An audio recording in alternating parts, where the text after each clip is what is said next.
Can you really buy your way out of responsibility for creating greenhouse gas emissions which harm the planet?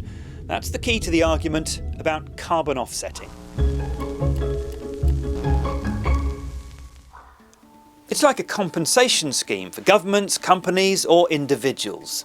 If you produce carbon emissions, let's say you're an airline or a steel factory, you can try to balance them by finding other ways to reduce carbon in the atmosphere by an equivalent amount. That could mean paying to plant trees to help store carbon, or to build wind farms to help reduce the amount of fossil fuels used in energy networks. The global aim is to reach net zero emissions no later than 2050. That means reducing emissions of greenhouse gases like carbon dioxide to the absolute minimum and offsetting any that remain. Some big schemes already enable rich countries to offset some of their emissions by paying poorer countries to switch to cleaner fuels as they build their infrastructure. Or there are smaller schemes, so a company producing concrete or an individual who flies a lot can pay a broker to fund, say, a wetland restoration project on the other side of the world. This voluntary carbon market for companies and individuals was worth an estimated £300 million last year, and it's expected to grow rapidly over the next decade.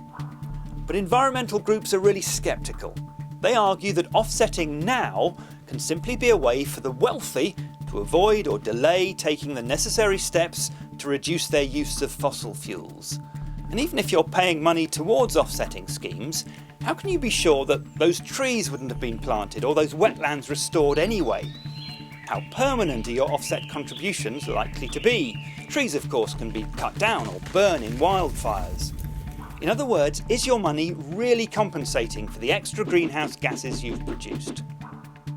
Supporters of offsetting argue that in some sectors like air travel, there aren't yet any realistic alternatives which can produce fewer carbon emissions. So unless you want to ban air travel altogether, offsetting can play some role in mitigating the immediate impact on the environment, and airlines are already doing it. New technologies are also looking at more secure ways to store carbon permanently in the future, or to suck it out of the air. That could make offsetting more robust. But in the end, it shouldn't be seen as a reason for inaction elsewhere. We still need to reduce our dependence on fossil fuels dramatically and take other steps to protect our planet.